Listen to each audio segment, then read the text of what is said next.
ইসরায়েলের মতো শক্তিশালী সামরিক বাহিনী যেটিকে অজেয় মনে করা হতো সেটি এখন ভেঙে পড়ার মুখে।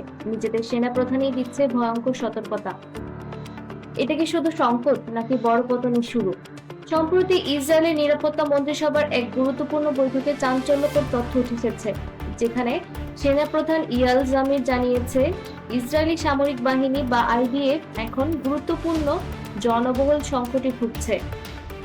ইসরায়েলি গণমাধ্যম বলতে জানা গেছে বর্তমানে অন্তত 15,000 সেনার ঘাটতি রয়েছে আইডিএফ এ।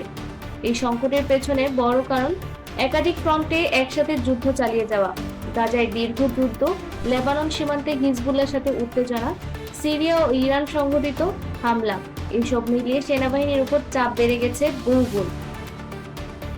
বিশেষজ্ঞরা বলছেন একই সাথে এতগুলো সংঘাত জড়িয়ে পড়া কোনো দেশের জন্য টেকসই নয়।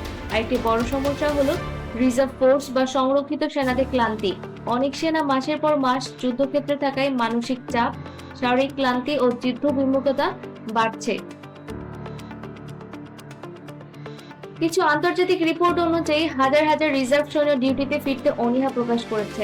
আন্তর্জাতিক সংবাদ মাধ্যম যেমন রয়টার্স এবং বিবিসি জানিয়েছে ইসরায়েলি সেনাবাহিনী এখন দীর্ঘমেয়াদী যুদ্ধ পরিচালনার সক্ষমতা নিয়ে চ্যালেঞ্জের মুখে। বিশেষ করে গাজা যুদ্ধের পর মানব সম্পদ, লজিস্টিক এবং সামরিক প্রস্তুতি সবকিছুতেই চাপ স্পষ্ট।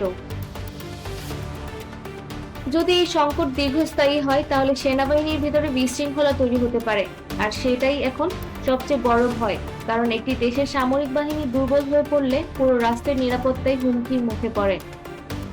তাহলে প্রশ্ন হলো, এটা কি সাময়িক সংকট নাকি সত্যি বড় পতনের ইঙ্গিত? আপনার কি মনে হয়, ইসরায়েলের সামরিক শক্তি কি দুর্বল হয়ে যাচ্ছে? কমেন্টে জানাতে ভুলবেন না। আর এমন আন্তর্জাতিক বিশ্লেষণ পেতে চ্যানেলটি সাবস্ক্রাইব করুন।